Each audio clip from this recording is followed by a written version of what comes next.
দর্শক, বাংলাদেশের পরিস্থিতি ধীরে ধীরে অস্থির এবং সংঘাতের দিকে যাচ্ছে বলে মনে হচ্ছে। যুগান্তর পত্রিকার একটি সংবাদ,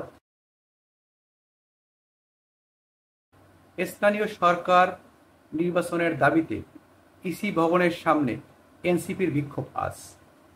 অন্যদিকে নগর ভবন অবরুদ্ধ করে ইশরাক হোসেনের সমর্থকদের আন্দোলন। আসলে দুটি সংবাদই একই সূত্রে গাঁথা, একটির সঙ্গে আরেকটি যুক্ত। আপনারা সংবাদটি বিস্তারিত শুনলে বুঝতে পারবেন কেনই বা এনসিপি ইসি ভবনের সামনে আন্দোলন করছে।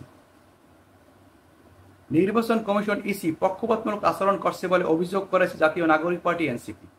এ কারণে তাদের উপর আস্থা রাখা যায় না। ফলে ইসি পুনর্গঠন ও স্থানীয় সরকার নির্বাচনের দাবিতে বিক্ষোভ করছে তারা। এ বিষয়ে এনসিপির আহ্বায়ক নাহিদ ইসলাম বলেন, নির্বাচন কমিশন পক্ষপাতমূলক আচরণ করছে বলে মনে হচ্ছে, তাই আমরা তাদের নির্বাচন কমিশনের পুনর্গঠন চাই বা পুনর্গঠনের দাবি জানাই। তিনি আরও বলেন, 5 আগস্টের পরে সবকিছুকে পরিকল্পিতভাবে নির্বাচনের দিকে নিয়ে আসা হয়েছে। প্রধান উপদেষ্টা জানিয়েছেন জুনের মধ্যে নির্বাচন হবে। তাহলে নির্বাচন নিয়ে তো কোনো দ্বিধা থাকতে পারে না। বর্তমান পরিস্থিতিতে স্থানীয় সরকার নির্বাচন দেওয়া জরুরি।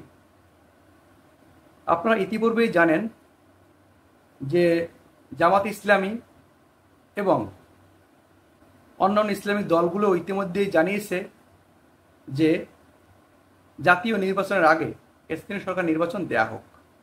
ঠিক একই দাবিতে এনসিপি আজকে বিক্ষোভের ডাক দিয়েছে। প্রধানত বিষয়টি তৈরি হয়েছে ইশরাককে মেয়র ঘোষণা করা নিয়ে। এই বিষয়ে এনসিপির সদস্য সচিব লিখিত বক্তব্যে বলেন, আপনারা এই বিষয়টি শুনলেই বুঝতে পারবেন তারা কেন বিক্ষোভের ডাক দিয়েছেন।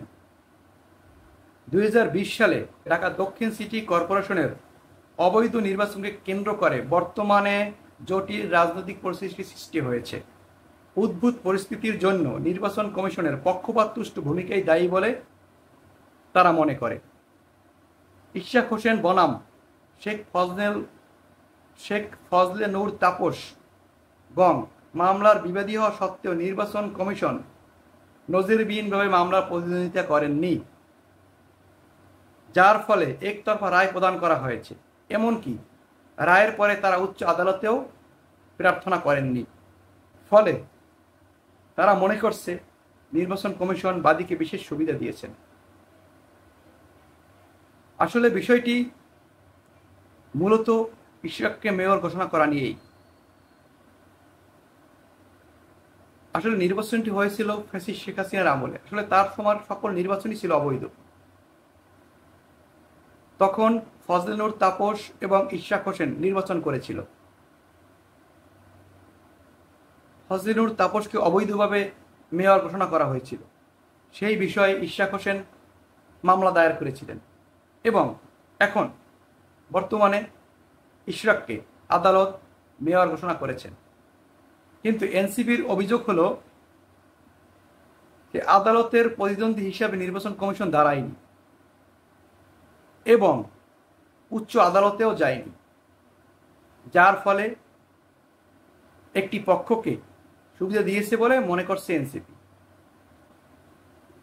এখন আমাদের বাংলাদেশের পরিস্থিতি অস্থির হয়ে উঠেছে।